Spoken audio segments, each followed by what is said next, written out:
Твоите дела се создадени од семиња. Да. Имаат ли символика? Да, секако имаат символика. Секое семе има символика. Оризот значи изобилие, богатство, живот, светлина. Црното семе синапово е познато дури од Библијата, што вели ако имаш барем малку или толку вера колку големината на едно синапово семе, ќе можеш да покренеш планини во животот. Потоа просото е со жолта боја, го има во две нијанси, една златна, една посветла. Тоа идеално е за постигнување на некои нијанси во творештвото, ама и сето тоа природата сама си го создадала и го вклопува во делата. Потоа е во употреба и Оризот? Оризот прв го кажав, нели? Да, оризот е доминантен. Во овој пат, во најновото творештво, веќе оризот доминантната улога што имаше во почетокот, како порака дека живееме на земјата на планетата Земја во знакот на дуализмот, значи верата, неверата, темнината, светлината, омразата, љубовта, сите спротивности што ги содржи живеењето на планетата Земја. Тоа беше првата символика, но потоа сакав малку навистина да го освежам или да се обидам да го освежам и да го сменам малку правецот на моите дела, па успеав така да направам прилично ликови на светиите. Беше позната исто, веќе беше прикажана тајната вечера, на која посебно ми е драго и вистина се радувам што го имам тоа дело. Не жалам ни една минута од трудот, ни едно време изгубено, ни едно време не е изгубено, туку е воплотено во делата што луѓето ги сретнуваат по изложбите.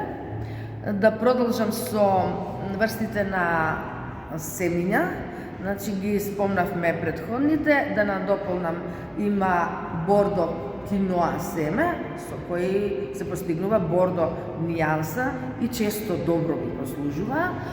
Него го освежувам или го осветлувам дополнувајќи се со црвената леќа и во најново време, ова е баш во ова најново време последно, така ми требаше, така само ми се вклопи, чија семето, една убава нијанса, преодна меѓу црното семе синапово и белиот ориз, ама во една друга нијанса фина. Ете, делото Кочанските перуники, например, кои се дел од едицијата Мојот и твојот непребол, кој е посветен на моето чедо, на страданите во пожарот во Кочани и на сите ангели со скршени крилја. Тоа е таа едиција, а најновото дело Кочанските перуники можете да го видите и да се види како нешто најново во творештвото.